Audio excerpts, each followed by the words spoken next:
বেলাল ডেকে বলে নবী আমার জীবনের কোনো দাম নাই, আমার মনে বোমাইকে বলেছিলাম উর্দুম্বা ছাগল পেশাব পায়খানা করে দেয়, এই ঘরে থাকতে আমার বড় কষ্ট হয়, ঘরের ব্যবস্থা করে দেন। ওমাই ডেকে বলে বেলাল উর্দুম্বা ছাগলের দাম আমার কাছে আছে, কিন্তু তোর মতো কালো হাফসি বেলালের দাম আমার কাছে নাই, নবী গো আপনি শুধু আমাকে দোয়া করে দেন মৃত্যু পর্যন্ত যেন কালেমার পথে টিকে থাকতে পারি। এই কথা বলে আমার ভাইয়েরা হযরতে বেলাল চলে গেলেন। পরের দিন সকালবেলা সূর্য উদয় হয়ে গেছে, অনেকটা বেলা হয়ে গেছে, বেলাল দরজা খোলে না। অন্যান্য চাকর যারা আছে নালিশ নিয়ে চলে গেছে ওমরের কাছে, যা বলে নেতা এখন পর্যন্ত বেলাল দরজা খোলে নাই, তাই বলে হ্যাঁ ঠিক আছে চলো যাই। দরজায় ডাক দেয়, এ বেলাল দরজা খোল। হযরতে বেলাল দরজা খোলে না, জোরে করে ধাক্কা মারছে, যখন দরজা খুলে গেছে তখন এইবার ওমায়াত তাকিয়ে দেখে যেই রাত্রিতে হযরতে বেলাল কালেমা পড়ে মুসলমান হয়েছে, ওই রাত্রিতে একটা উর্দুম্বা ছাগলের কাছে কোনো পেশাব পায়খানা নাই, জোরে বলেন মারহাবা। এইবার ওমায় ডেকে বলে চাকরের দল বেলালের বিরুদ্ধে মিথ্যা অভিযোগ দাও, তোমরা যখন ঘুমাচ্ছিলে বেলাল তখন ময়লা আবর্জনা পরিষ্কার করছে, তাকায় দেখো না একটা উর্দুম্বা ছাগলের কাছে কোনো পেশাব পায়খানা নাই। এই কথা বলে ওদেরকে তাড়িয়ে দিলেন, এক পা দুপা করে বেলালের কাছে চলে গেলেন। ও বেলাল, বেলাল কোনো কথা বলে না, এইবার হালকা করে ধাক্কা মারছে, যখন জবান দিয়ে কালেমার আওয়াজ বের হয়েছে তখন এইবার উমাইয়া ডেকে বলে বেলাল তোর জবান দিয়ে কি শুনলাম, তুমি কি মুসলমান হয়েছো? হযরতে বেলাল ডেকে বলে মুসলমান হয় যারা মিথ্যা কথা বলতে পারে না তারা আল্লাহু আকবার বলেন, ওয়াকুলু কাওলান সাদীদা। মুসলমানেরা হবে সত্যবাদী, মুসলমানেরা কখনো মিথ্যাবাদী হতে পারে। আর আমাদের সমাজে বড় পেটে মিথ্যা, খালি পেটে মিথ্যা, এক পা কবরে চলে গেছে, চেহারা বেঁকা হয়ে গেছে, তারপরে মিথ্যা বলা ছাড়ে না। আছে না নাই বাজা? বলে মিথ্যা কথা না বলে আমার পেটের ভাত হজম হয় না। তাহলে ভাত খায় না পাথর খায় আল্লাহ ভালো জানে। একটু ভালো হয়ে যান, মুসলমানের জবান দিয়ে কখনো মিথ্যা কথা আসতে পারে না। মুসলমান সব সময় সত্য কথা বলে। আমার ভাইয়েরা লম্বা করব না, সংক্ষিপ্ত কথা বলে সামনের দিকে যায়, অনেক মজা আছে বাজান। আমি যে কথা বলতে চাচ্ছিলাম, এইবারও মায়ের ডেকে বলে বেলাল উর্দুম্বা ছাগলের মালিক বানায় দেব, ভালো থাকার ব্যবস্থা করে দেব। হযরতে বেলাল ডেকে বলে মাইয়া রে, দুনিয়ার কোন পার্থিব সম্পদের বিনিময়ে বেলাল তার ঈমান বিক্রি করবে না। আল্লাহু আকবার।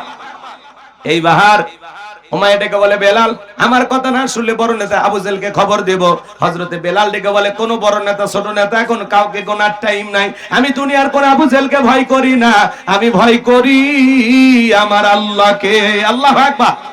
এইবার উমাইয়া দৌড়ে চলে গেল আবু জেলের বাড়িতে, যা বলে নেতা সংবাদ খুব খারাপ, আমার বাড়ি কিন্তু তার বেলাল কালেমা পড়ে মুসলমান হয়েছে। তাই নাকি? বলে হ্যাঁ ঠিক আছে যাও আসতেছি। আবু জেলের কিছু সাঙ্গ পাঙ্গ ক্যাডার মাস্তান ছিল, যাদের কাজই হলো মুসলমানদের উপর নির্যাতন জুলুমের স্টিম রোলার চালানো।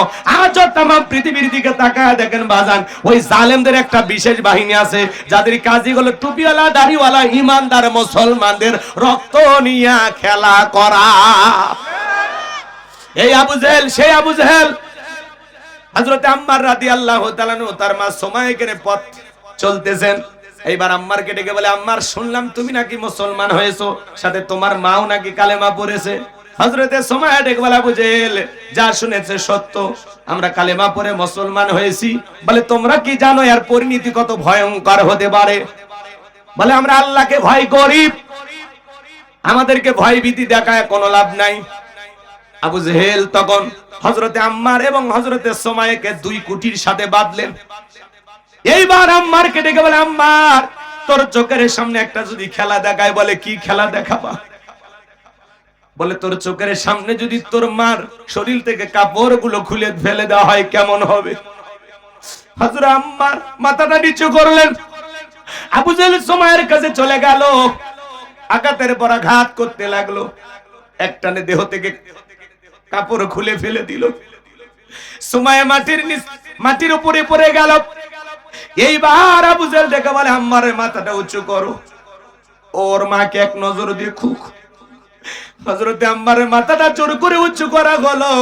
ডেকে বলে আল্লাহ জমিনটা যদি ফাঁক হয়ে যাইতো এই দৃশ্য দেখার আগে। আবু জেহেল ডেকে বলে আম্মার এখনো কি নবী মুহাম্মাদের কালেমা ছাড়বি না? হযরতে আম্মার রাদিয়াল্লাহু তাআলা ডেকে বলে সুমাইয়া ডেকে বলেন আমার সন্তান আম্মার, বেঈমানের কথা ঈমান ছাড়বা না। আমি এমন সন্তান গর্ভে রাখিনি যে সন্তান জালেমের ভয় আল্লাহকে ভুলে যাবে। কেমন মা মৃত্যুর আগে সন্তানকে সাহস জুগিয়ে যাচ্ছেন, আল্লাহু আকবার।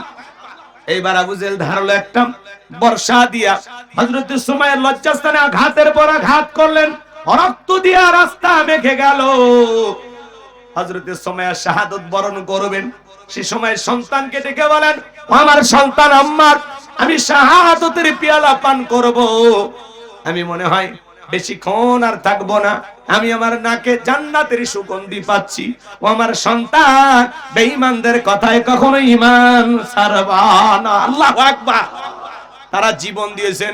ইসলামের প্রথম শহীদ হযরত সুমাইয়া একজন নারী। আল্লাহু আকবার। এই সেই আবু জেহেল বেলালের কাছে এসে বলে, বেলাল এই দিকে আয়, আমি তোরে পার্সোনাল ভাবে মহব্বত করি। হে বেলাল, এসব কি শুনছি, তুমি নাকি মুসলমান হয়েছো? হযরতে বেলাল দেখে বলে, মুসলমান হয় যারা মিথ্যা কথা বলতে পারে না তারা। গতকাল রাত্রিতে নবীজির হাতে হাত রেখে আমি কালেমা পড়ে মুসলমান হয়েছি। আবু জেহেল দেখে বলে, বেলাল তোমারে উদ্দুম্বা ছাগলের মালিক বানায় দেব, ভালো থাকার ঘর বাড়ি ব্যবস্থা করে দেব, ব্যবসা বাণিজ্য যদি করতে চাও দিরহাম টাকা পয়সা যা লাগে দেব রে বেলাল। তুমি চাইতে দি, তোমার চাহিদাটা পূরণ করতে আমরা দেরি করব না। হযরতে বেলাল ডেকে বলে, আবু জেহেল রে, দুনিয়ার সব সম্পদ যদি বেলালকে দিতে চাও, দুনিয়ার সব সম্পদ ছাড়তে রাজি, বিশ্ব নবীর কালেমা ছাড়তে রাজি নাই। বলেন আল্লাহু আকবার। বিলালের মতো যারা খাঁটি ইমানদার, এদেরকে টাকা দিয়ে কেনা যায় না। কিন্তু মুনাফিক মার্কা মুসলমান যারা টাকার কাছে বিক্রি হয়, তারা টাকা যেই দিকে ফতুয়া সেই দিকে, টাকার জোরে ওদের ফতুয়া ঘরে। টাকা পাইলে বাতিলের পাঁচাটা গোলাম হয়, আছে না নাই? টাকা পাইলে বৈধকে অবৈধ বলে ফতুয়া দেয়, অবৈধকে বৈধ বলে চালিয়ে দেয়। টাকার জোরে ফতুয়া ঘরে। এরকম মুনাফিক মার্কা মুসলমান আছে না নাই? বাংলাদেশে নাই, পাকিস্তান আর ভারতে আছে। চলেন বাজান সামনের দিকে যায়। হযরতে বেলালের এই কথা শোনার পরে আবু জেহেল দেখে বলে, বেলাল সোজা আঙ্গুলে ঘিউ না উঠলে আঙ্গুলে একটু বাঁকা করা লাগবে। এই কথাটা বলে যুবকদের লেলিয়ে তুলে চাবুক দিয়ে পিটাও। হযরতে বেলালকে চাবুক দিয়ে পিটাইতে পিটাইতে কালো চামড়া গুলো ফেটে রক্ত ঝরা শুরু হয়ে গেল। ওরা যত জোরে চাবুক মারে, বেলাল তত জোরে আল্লাহর জিকির করে। চাবুক দিয়ে পিটাইতে পিটাইতে কালো চামড়া গুলো ফেটে রক্ত ঝরতেছে। আবু জেহেল দেখে বলে, বেলাল চাবুক দিয়ে পিটাইতে পিটাইতে কালো চামড়া গুলো ফেটে রক্ত ঝরতেছে রে বেলাল, তারপরে নবী মুহাম্মাদের কালেমা ছাড়বি না? হযরতে বেলাল দেখে বলে, আবু জেহেল রে, মারতে মারতে যদি মেরেও ফেলে দাও, জীবনটা দিতে রাজি, নবীজির কালেমা ছাড়তে রাজি নাই। আল্লাহু আকবার। এবার আবু জেহেল দেখে বলে, এ বেলালের পায়ে রশি লাগাও। হযরতে বেলালের পায়ে রশি লাগায় উঠের সাথে বাঁধলেন। এরপরে বাজান গো আমার মরুভূমির উত্তপ্ত গরম বালিতে হযরতে বেলালকে শেষরায় শেষরে নিয়ে ঘোরা হলো। আরবের বালিগুলো এত গরম, চাল দিলে মুড়ি হয়ে যায়। হযরতে বেলালকে শেষরায় শেষরে নিয়ে ঘোরা হলো। বাবলা গাছের কাঁটাগুলো জিহ্বার ভিতরে পেরেকের মতো মারা গেলো। বিকেল বেলা নিয়ে এসে বলে, বেলাল চাবুক দিয়ে পিটাইলাম, পায়ে রশি লাগায় নিয়ে ঘুরলাম রে বেলাল, তারপরে কি নবী মুহাম্মাদের কালেমা ছাড়বি না? হযরতে বেলাল দেখে বলে, আবু জেহেল রে, মারতে মারতে যদি মেরেও ফেলে দাও, বেলালের নিঃশ্বাস থাকবে যতদিন, বেলাল ইসলামের পথে টিকে থাকবে ততদিন। আল্লাহু আকবার। আমার ভাইয়েরা, এইবার আবু জেহেল ডেকে বলে, যাও যুবকেরা দল যাও, কয়েকজন মিলে বড় একটা পাথর নিয়ে এসে বেলালের বুকের উপরে চাপায়া দাও। বেশ কয়েকজন যুবক মিলে বিশাল বড় একটা পাথর নিয়ে আসা হযরতে বেলালের বুকের উপরে চাপায়া দিল। আবু জেহেল মনে করলো পাথরের চাপার আঘাতে বেলাল মারা যাবে, এই কথা ভেবে কাফেররা চলে গেল। হযরতে বেলালের হাত বাঁধা, পা বাঁধা, বুকের উপরে বিশাল বড় পাথর, রক্তাক্ত জিহ্বা, এরপরে জিহ্বা নাড়ায়া জিকির করে কার। আপনাকে আমাকে জিকির করার জন্য কেউ মারে না, ধমক দেয় না, পিটাই না, তারপরে আমরা কপাল পর আল্লাহর জিকির করি না। হাদিস শরীফের ভিতরে আসছে বাজান, যার জিহ্বাটা আল্লাহর জিকিরে ভিজা থাকবে, ওই জিহ্বাওয়ালা মানুষ কোনদিন জাহান্নামের আগুনে জ্বলবে না। আল্লাহ বলেন, ফাযকুরুনি ফাযকুরুনি আযকুরুকুম ওয়াশকুরুলি ওয়ালা তাকফুরুন। তোমরা আমারে স্মরণ করো, আমি আল্লাহ তোমাদেরকে স্মরণ করব। কৃতজ্ঞতা প্রকাশ করো, অকৃতজ্ঞ হয়ো না। সব সময় আল্লাহর জিকির করবেন। মাঠে কাজ করতে করতে জিকির করা যায়, ব্যবসা বাণিজ্য করতে জিকির করা যায়, রিকশা ভ্যান চালাতে চালাতে জিকির করা যায়। সুবহানাল্লাহ, আলহামদুলিল্লাহ, আল্লাহু আকবার, লা ইলাহা ইল্লাল্লাহ, লা ইলাহা ইল্লাল্লাহ, সুবহানাল্লাহি বিহামদিহি, সুবহানাল্লাহিল আযীম। তাহলে সব সময় জবানে জিকির চালু থাকবে কার? আরেকটু জোরে বলেন কার? একটু চিৎকার মেরে ডাক দেন আল্লাহ, আল্লাহু আকবার। কষ্ট পাইছেন আপনারা? হযরতে বেলাল রক্তাক্ত জিহ্বা, তারপরে আল্লাহর জিকিরি বন্ধ করে না, চোখের পানি ছেড়ে দিয়ে কাঁদেন আর দেখে বলেন আল্লাহ, আমি বেলালের বুকের উপরে পাথর থাকার কারণে তোমার মতো মালিকের জিকিরি করতে বড় কষ্ট হয়। তুমি তো সেই আল্লাহ, ইব্রাহিমের জন্য যদি নমরুদের আগুনকে ফুলের বাগান বানায় দিতে পারো, ও আল্লাহ তুমি কি পারো না আমি বেলালের বুকের পাথরটাকে তুলার মতো নরম বানায় দিতে? হযরতে বেলাল দোয়া করতে দেরি, আসমানের মালিক আল্লাহ দোয়া কবুল করতে দেরি করে নাই। বেলালের বুকের পাথরটাকে আমার আল্লাহ তুলার মতো নরম বানিয়ে দিয়েছেন। বলুন সুবহানাল্লাহ। আশিকে রাসূল বেলাল, নবীর পাগল বেলাল। নবীজি যখন মক্কা নগরীতে পথ চলতো, হযরত বেলাল একবার ডানে যায় একবার বামে যায়।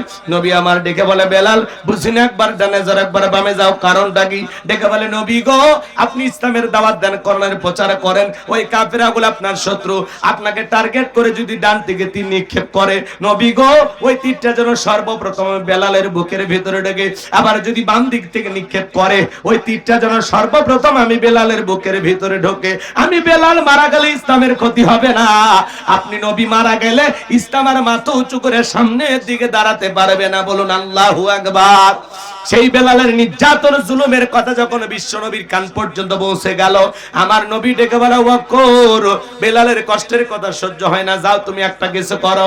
হযরত আবু বকর সিদ্দিক রাদিয়াল্লাহু তাআলা আনহু কয়েক গুণ দাম বেশি দিয়া গোলামীর জীবন থেকে হযরত বেলালকে আজাদ করলেন, মুক্ত করলেন। বলুন আল্লাহু আকবার। এই যখন ইসলামের অবস্থা, এই জন্য নবীজির মনটা ভীষণ খারাপ। নবীর যখন মন খারাপ, নবীকে বিশ্ব নবীকে সান্ত্বনা দেওয়ার দায়িত্ব কার? আমার আল্লাহ ডেকে বলে, জিবরাইল, আমার বন্ধুর মা নাই, বাবা নাই, আমি স্যার আমার বন্ধুর কেউ নাই রে জিবরাইল, আমার বন্ধুর মনটা হয়েছে ভারী, আমি আল্লাহ সইতে নাহি পারি। লাহু মাহফুজ থেকে সূরা কাউসার নিয়ে যায় আমার বন্ধুর উপরে নাজিল কর তাড়াতাড়ি। বলুন আল্লাহু আকবার। আমার নবী ডেকে বলে, আনাস, আমার মনটা কেন খারাপ তোমরা জানো? কিন্তু আমার মুস্কি হাসি দেওয়ার কারণ হলো, এই মাত্র আসমান থেকে জিবরাইল এসে আমার উপরে সূরা কাউসার নাজিল করলো। বিশ্ব নবী তখন হাসতে হাসতে সাহাবায়ে কেরামদের সামনে তিলাওয়াত করে শুনিয়ে দিলেন। সবাই জবান ছেড়ে আমার সঙ্গে তিলাওয়াত করুন। ইন্না আ'তাইনাকাল কাউসার ফাসাল্লি লিরাব্বিকা ওয়ানহার ইন্না শানিয়াকা হুয়াল আবতার। আল্লাহু আকবার।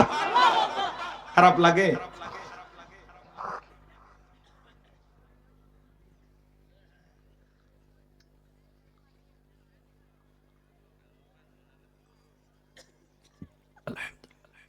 সম্মানিত ভাইয়ের আমার, আমার আল্লাহ রাব্বুল আলামিন জানিয়ে দিলেন, ইন্না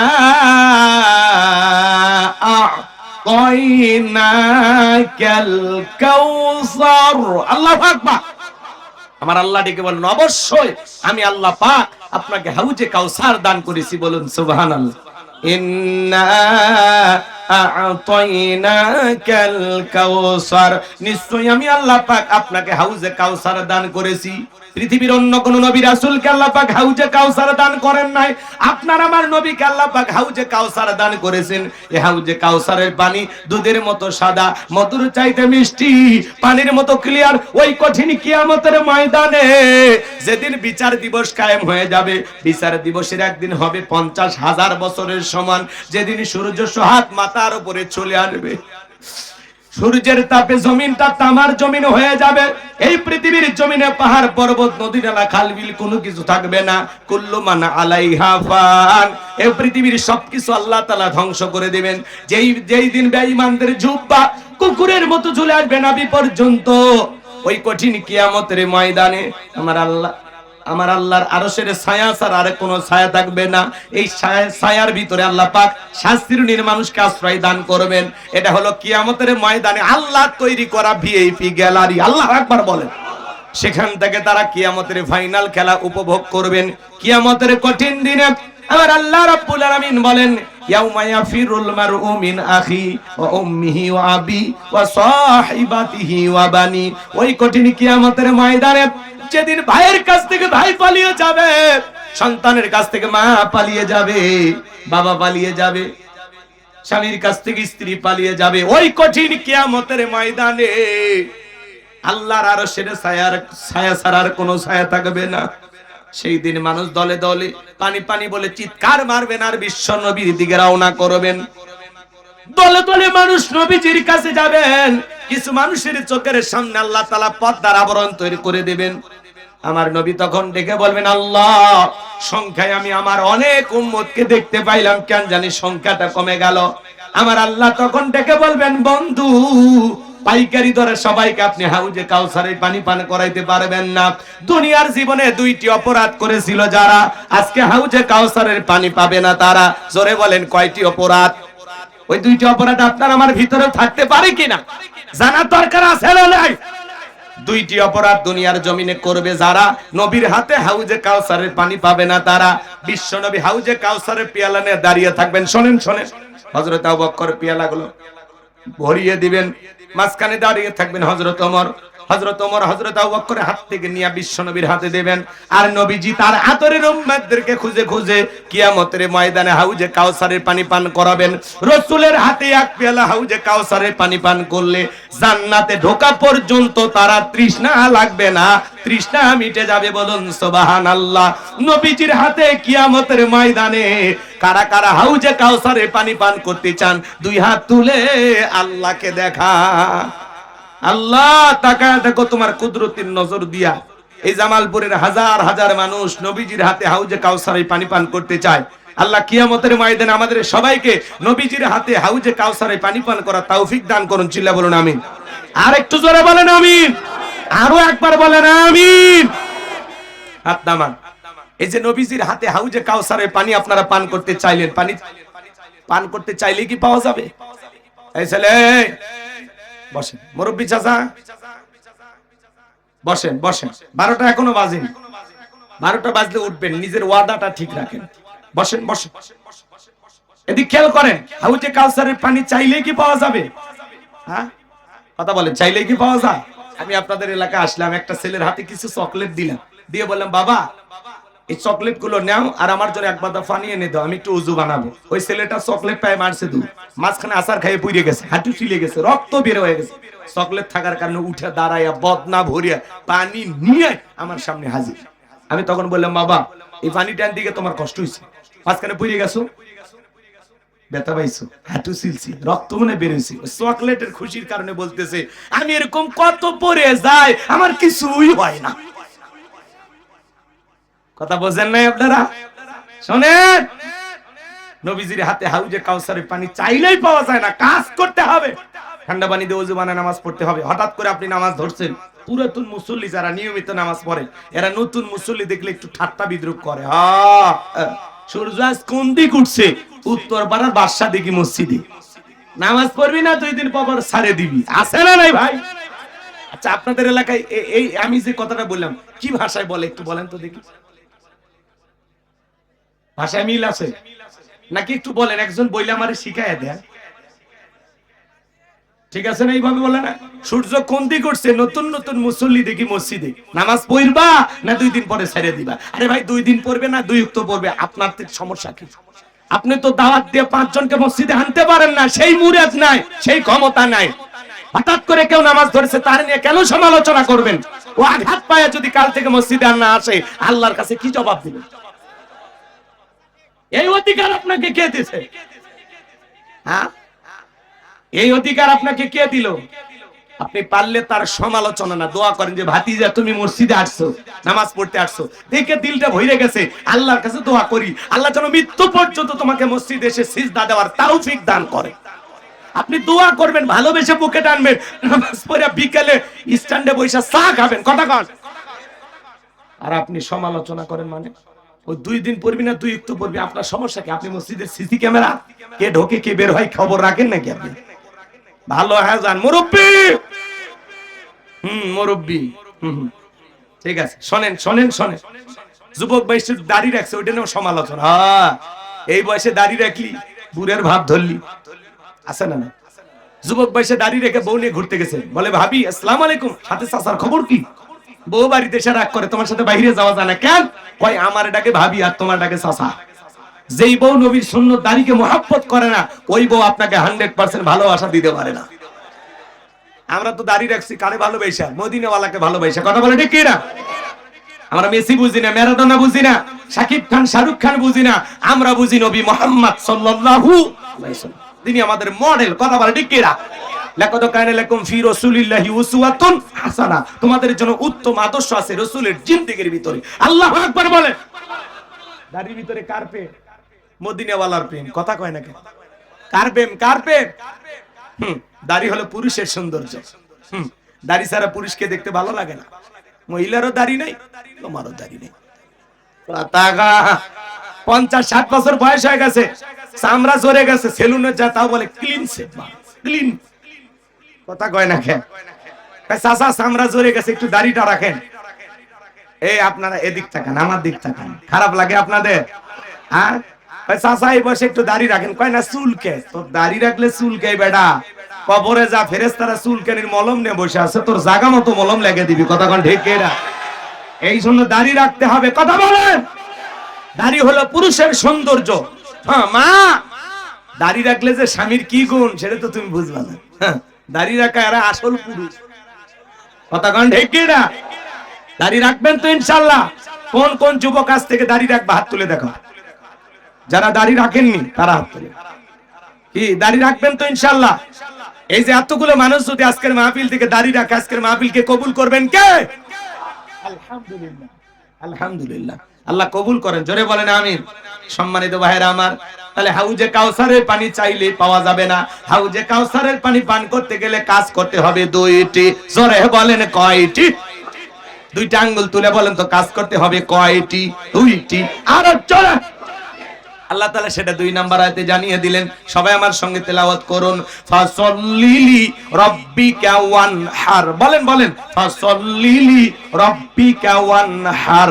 1 নাম্বার হলো রবের উদ্দেশ্যে সালাত আদায় করা লাগবে। ফাসাল্লিলি রাব্বিকা, রবের উদ্দেশ্যে সালাত, নামাজ হবে একমাত্র কার জন্য? قل إن صلاتي ونسكي ومحياي ومماتي لله رب العالمين। সূরা আনআম আয়াত নাম্বার 162। আমার আল্লাহ রাব্বুল আলামিন জানিয়ে দিলেন, নবীজি আপনি বলুন, আমার নামাজ, আমার কুরবানি, আমার জীবন, আমার মরণ লিল্লাহি রাব্বিল আলামিন, আসমান জমিনের প্রতিপালকের জন্য। তাহলে মুমিন জীবনের সব ইবাদত হবে একমাত্র আল্লাহ তাআলাকে রাজি খুশি করার জন্য, কথা বলেন ঠিক কি না? ফালাহাল মুমিনুন আল্লাযীনা হুম ফি সালাতিহিম খাশিউন, অবশ্যই মুমিনেরা সফল যারা নিজেদের সালাত বিনয়ের সহিত, নম্রতার সহিত, আল্লাহর ভয় নিয়ে আদায় করে। নামাজ হবে একমাত্র কার জন্য? ফাসাল্লি রাব্বিকা, রবের উদ্দেশ্যে সালাত, রবের উদ্দেশ্যে সালাত একমাত্র আল্লাহর জন্য যদি নামাজ হয়, আমার আল্লাহ বলেন ফালিয়াবুদু রাব্ব হাযাল বাইত আল্লাযী আত'আমাহুম মিন জু' ওয়া আমানাহুম মিন খাউফ। আমার আল্লাহ তাআলা রেখে বলেন, এই ঘরের মালিকের ইবাদত করো। ইবাদত যদি ইবাদতের মতো হয়, নামাজ যদি নামাজের মতো হয়, বান্দারে আমি আল্লাহ 2টা জিনিস দেব। যে বান্দা 5 ওয়াক্ত সালাতে মাথা নত করে আমি আল্লাহকে সিজদা দেবে, ও বান্দা নামাজ যদি নামাজের মতো হয়, আল্লাযী আত'আমাহুম মিন জু', 1 নাম্বার আমি আল্লাহ তোমাদের জন্য রিজিকের ব্যবস্থা করব। বলেন তো বাজান, রিজিক দেওয়ার মালিককে? রাতের বেলা একটা প্রাণী বের হয়, কু কয়া ছিল, নাম শিয়াল পণ্ডিত। আপনাদের এলাকা আছে? ওর নামে কি জামালপুরে ভাতের হোটেল আছে, মুরগির হোটেল আছে, ব্যাংকের অ্যাকাউন্টে টাকা জমানো আছে।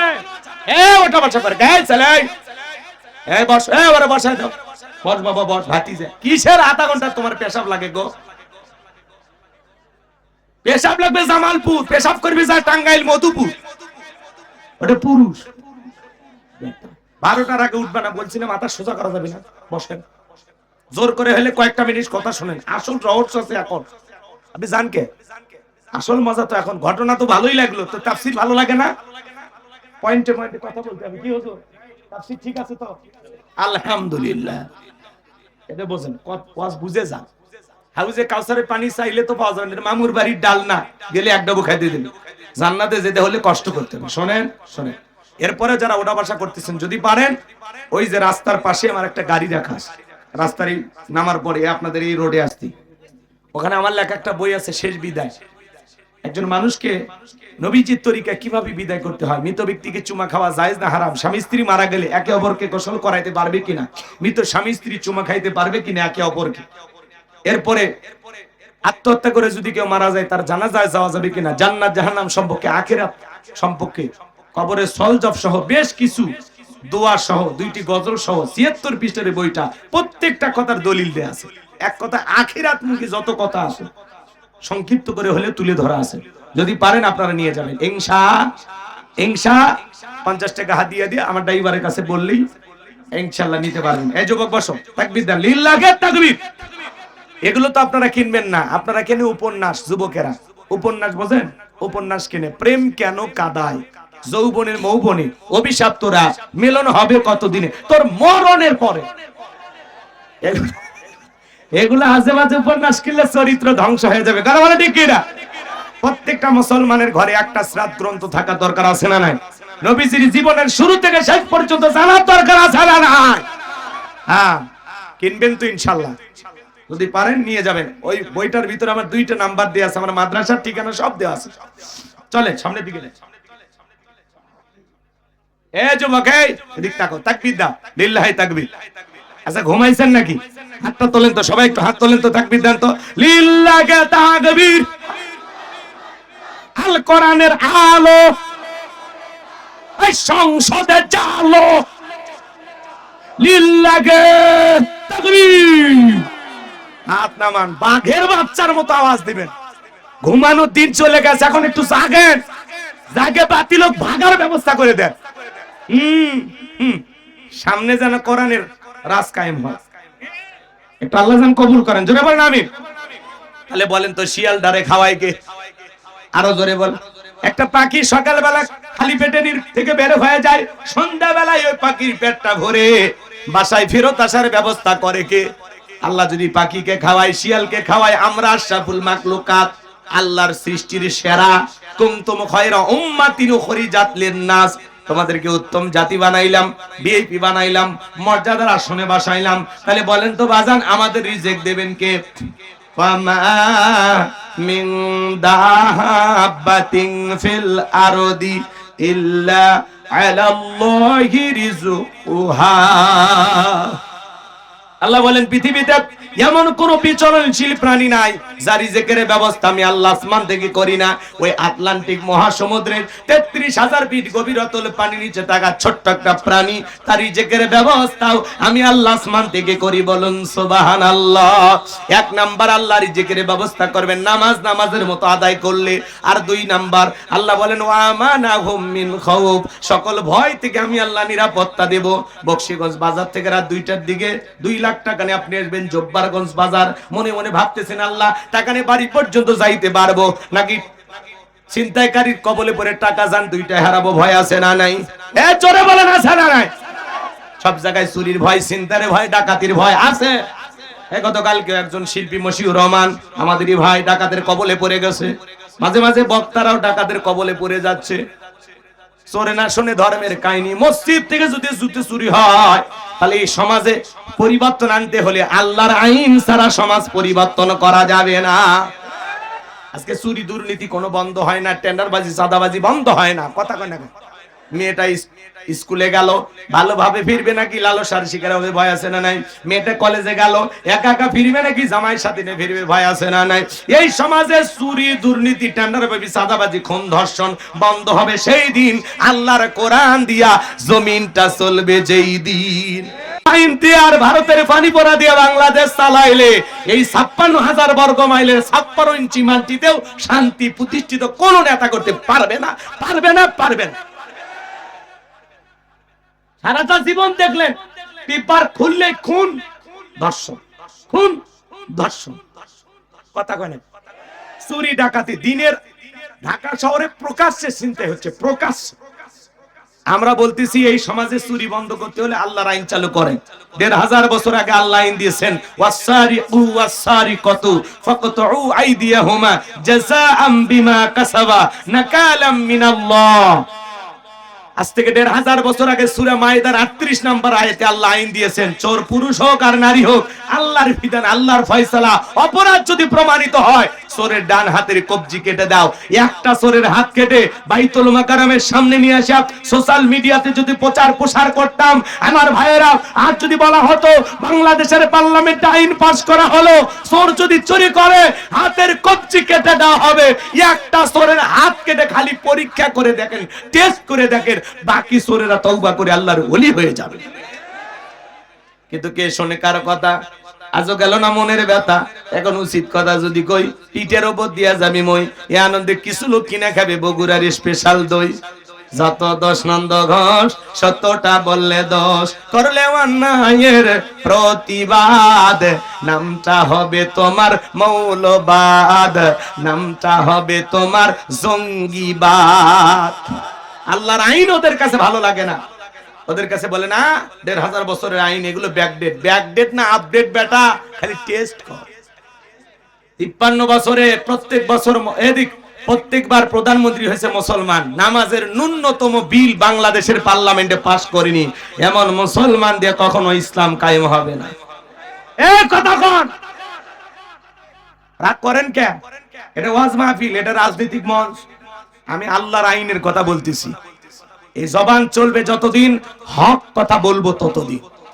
আমরা কারো বাপ দাদার গোলামি করি নাকি? আমরা আল্লাহর গোলামি করি। আল্লাহর আইন স্যার, আরে বান্দাকে কোন আইনে কন্ট্রোল করা যাবে আল্লাহর সাথে বেশি বুঝতে হবে। হাত কাটেন তো চলেন, একটা চোরের হাত কাটেন, চলেন। শোনে না তোরা চাচা, মন খারাপ করেন। আমার আশেপাশে যারা থাকে ওগুলো চালিয়ে মেরিয়েন, আপনি মন খারাপ করবেন না। রাগ করতেছেন মনে, ভয়ে বলে পানি খেতে। আমাদের হাত কাটবে কেন? আমরা জীবনে দুর্নীতি করছি?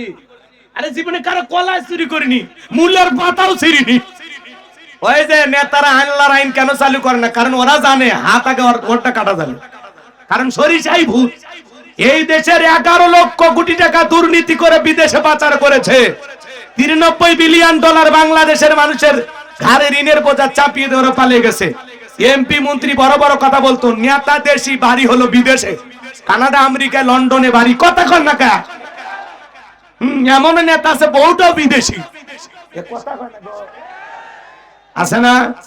5-10 কোটি টাকা গাড়িগুলো গ্যারেজে পড়ে আছে। এমপি মন্ত্রী নাই, হাজার হাজার বিঘা জমি ক্ষমতার দাপটে জোর করে দখল করেছিল।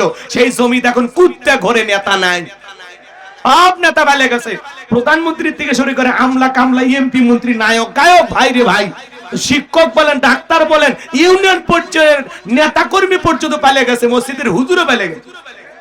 এইরকম পতন পৃথিবীর ইতিহাসে কোন দেশে ঘটেনি। কথা সেই এমপি মন্ত্রী আছে দুর্নীতি করে লুটে পুটে দেশটা খাইয়া শেষ করছে। দেশের রিজার্ভ ছিল 48 বিলিয়ন ডলার, সব খাইয়া গেছে। কথা কয় না আটকে গেল আইনেরই ফাঁকে, দাড়ি সারা দরবেশটারে ভণ্ড ভণ্ড লাগে। শুনেছি ভাই কত নেতা নেত্রী খাইতেছে ভাই ডান্ডা, বিচারপতি কালামানিকের ফাটিয়েছে নাকি আন্ডা। আমি বলি না, এটা মিডিয়ার খবর। এই বিচারপতি শামসুদ্দিন মানিক আল্লামা সাইদি হুজুরকে মৃত্যুদণ্ডের রায় দিয়েছিল। আমরা বলতে চাই বিচারক নামের কুখ্যাত কালামানিক কেউ ওই একই ট্রাইব্যুনালে মৃত্যুদণ্ডের রায় দিতে হবে। আমরা শুনলাম হঠাৎ করে বিচারপতি কালামানিক নাকি মারা গেছে। সবাই আলহামদুলিল্লাহ বলা শুরু করছে, কারণ বলবেই তো, কারণ এই সেই মানিক যে আল্লামা সাঈদী হুজুরকে মৃত্যুদণ্ডের রায় দিয়েছিল। বিচারপতি মানিক যদি মারা যায় মানুষ বলবে আলহামদুলিল্লাহ, ওই দুর্নীতিবাজ এমপি মন্ত্রী মারা গেলে মানুষ বলবে আলহামদুলিল্লাহ, কিন্তু একজন আলেম মারা গেলে, মা বাবা যেরকম মারা গেলে কান্না করে, তার সাথে বেশি কাঁদে আল্লামা সাঈদী হুজুরকে হারিয়ে। আলেমদেরকে মানুষ কলিজাতে ভালোবাসে, এই ভালোবাসা কোটি টাকা দিয়ে কেনা যাবে না। কথা বলে ঠিক না আমার ভাইয়েরা? এই জন্য আমরা বলতে চাই, যারা দুর্নীতি করে দেশটাকে লুটে পুটে খেয়েছে ওদের বিচার বাংলাদেশের পার্লামেন্টে হওয়া দরকার আছে না নাই? যারা ট্রাইব্যুনাল গঠন করেছিল ওদের ট্রাইব্যুনালে ওদেরই বিচার হবে। তোমরাই পথ দেখিয়ে দিয়েছো, তোমাদের দেখানো পথে আমরা খালি আমল করব। সময় আসবে, সময় আসবে, এই দিন দিন নয়, আরো দিন আছে, এই দিন নিয়ে যাবে সেই দিনের কাছে। কথা বলেন। পলকের ঝলক গেল, পলকের ঝলক গেল, থামিয়ে নেটের চাকা, ওদের সারা দেশটা এখন লাগে ফাঁকা ফাঁকা। কোথায় গেল সংসদেতে মমতাজের গান, কোথায় গেল হযরত বলা স্বামী ওসমান? সুযোগ পাইলে মাইক পাইলে বলতে খেলা হবে, খেলা হবে। আজকে পুরো বাংলাদেশের মাঠ পড়ে আছে, কিন্তু ওই পাক্কা দুর্নীতিবাজ খেলোয়াড়রা নাই। আছে আছে 70 রাকাত তাহাজ্জুদ পড়তো, আল্লাহর ওলি দাবি করতো, 41 সাল পর্যন্ত টিকে থাকার স্বপ্ন দেখেছিল। 24 সালের 5 আগস্টে ভাগ্যে কি আছে আল্লাহর ওলিরা জানতো না। আল্লাহ যখন পতন দেবে 1 সেকেন্ড আগেও জানবে না, গদি থাকবে না, হারাবে। চলেন নামাজের সামনের দিকে যাই। আমি কি বলতে চাচ্ছিলাম আপনারা মনে ভুলে গেছেন। নামাজের মতো আদায় করলে 1 নাম্বার আল্লাহ রিজিক দিবেন, আর 2 নাম্বার সকল ভয় থেকে আল্লাহ নিরাপত্তা দিবেন।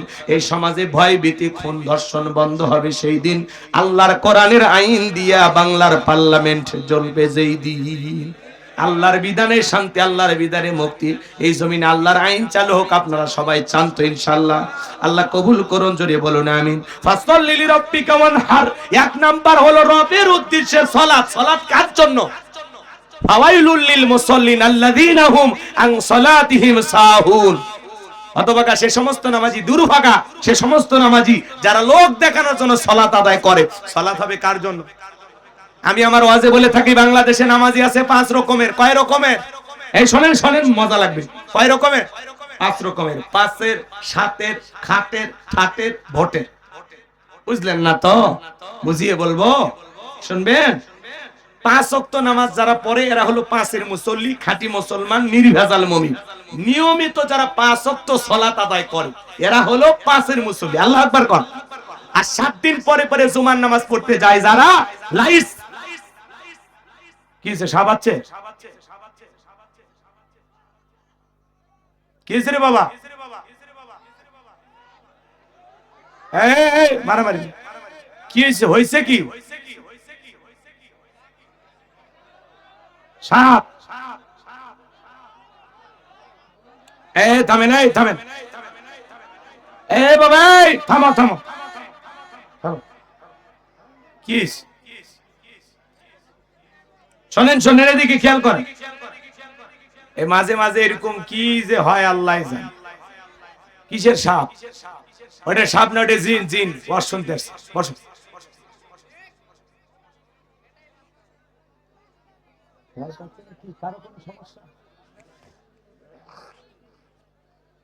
এই ভাই, থামেন, এই থামেন, বসেন বসেন। আরে ভয় নাই, ভয় নাই, বসেন। এই ছেলেবেলে বসো বাবা, বসো বসো বসো। এ ভাই, হয়েছে কি? ওইখানে হয়েছে কি? বসেন। কোন ভয় পাচ্ছেন নাকি আপনারা? এমপি মন্ত্রীদের কথা বলাতে রেগে গেছে নাকি কেউ? এখনো ওই ওই ওই গ্রুপের কেউ আছে নাকি? ভুলে যান, ভুলে যান। 16 বছরে মা এখনো কাটেনি, 10 দিন আয়না ঘরে থাকলে কাটে যাবি। যারা আমাদেরকে এইভাবে বিপদে ফেলে পালিয়ে গেল ওরা মানুষ? ওরা ওদের জীবনের মায়া দয়া বুঝলো, আমাদের তো দেখলো না। কথা বল। যে মা সন্তানকে বিপদে ফেলে পালিয়ে যায় ওটা মা না। হ্যাঁ চলো, কি হয়েছে ওই ওই জায়গার নিউজটা আমাকে দেন তো। কি হয়েছে? সমস্যা নাই? হ্যাঁ, হয়নি তে গুজব তোলেন কেন? এটা কি ভারতের সাংবাদিক আছে নাকি? গুজব তোলেন কে আপনারা? কি হয়েছে? একটা ভালো আলোচনা এলোমেলো করেন। শোনেন, তারা নিয়মিত যারা 5 ওয়াক্ত সালাত আদায় করে এলা হলো 5 এর মুসল্লি, অরিজিনাল খাঁটি মুসলমান। আল্লাহু আকবার বলে। আর 7 দিন পরে পরে জুমার নামাজ পড়ে যারা লাইফ সাপোর্টে বেঁচে থাকা মুসলমান, তারা 7 দিন পরে জুমার নামাজ পড়বে যা মসজিদের টাইসে ধুলে খোঁজ হজো, হ্যাঁ এই যে ধুলে পড়ে আছে, ধুলে বেতনটা না হালাল করেন, হালাল খাচ্ছেন আর বয়লের মতো মোটা হচ্ছেন। কথা কয় না, কথা কয় না। আচ্ছা, মসজিদের ধুলে পরিষ্কার করার দায়িত্ব কি হুজুরে? হ্যাঁ, হুজুরে কি সব দায়িত্ব? একই হুজুর আজান দেয়, ইমামতি করে, খাদেমগিরি করে, তোমাদের কিচ্ছু করার নাই? মসজিদের ধুলে পরিষ্কার কর, আল্লাহ তোমার অন্তরের ময়লাগুলো পরিষ্কার করে দিবে। এই বেটা শোনো, বিশ্বনবী এক জায়গায় নামাজ পড়লেন, মসজিদের পাশে একটা নতুন কবর, আল্লাহ রাসূল ওই কবরের দিকে তাকায় বললেন, এই কবরে থাকা ব্যক্তি জান্নাতি। সুবহানাল্লাহ। সাহাবায়ে কিরাম জিজ্ঞাসা করলেন, নবী গো, এই ব্যক্তি কি এমন আমল করেছে যার কারণে আল্লাহ তাআলা তাকে জান্নাত দিয়েছেন? আমার নবী ডেকে বলেন, সাহাবীরা, এই ব্যক্তি নিয়মিত আল্লাহর ঘরটা ঝাড়ু দিত, পরিষ্কার পরিচ্ছন্ন রাখতো, এই আমলের কারণে আল্লাহ খুশি হয়ে তাকে জান্নাত দিয়েছে। 7 দিন পরে পরে জুমার নামাজ পড়ে যাবা, লাইফ সাপোর্টে বেঁচে থাকা মুসলমান তারা। আর মানুষ মারা গেলে জানাজার নামাজ পড়ে যারা, খাটের মুসল্লি তারা। ফজরের নামাজের পরে আজান হয়, আজানের এদিকে ফজরের আজানের পরে মসজিদের মাইক দিয়ে এলান হয়, এই গ্রামের অমুক ব্যক্তি মারা গেছে, ইন্না লিল্লাহি ওয়া ইন্না ইলাইহি রাজিউন। ঘুমোর থেকে দেখে বলে, বউ শুনলি না উত্তরপাড়া বাদশা মারা গেছে? 2 দিন আগে বক্সি বাজারে বসে চা খাই,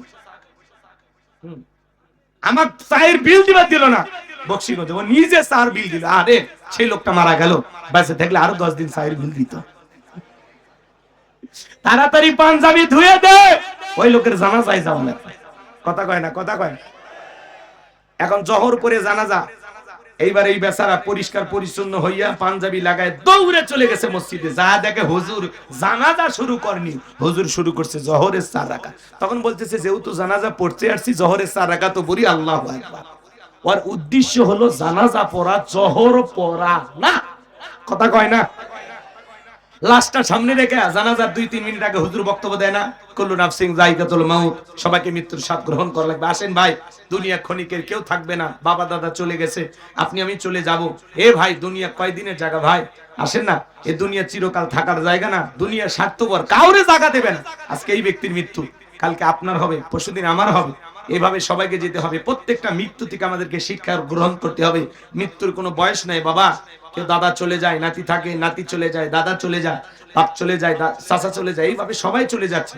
বৃদ্ধ বেঁচে আছে, যুবক চলে যাচ্ছে, শিশু বেঁচে থাকতেছে না, বৃদ্ধ বেঁচে থাকতেছে। এইভাবে চমৎকার ভাবে কিছু কথা উপস্থাপন করে, তখন বলে ঠিকই হুজুর, ঠিকই হুজুর। এমন আফসোস অনুশোচনা করে কবরে।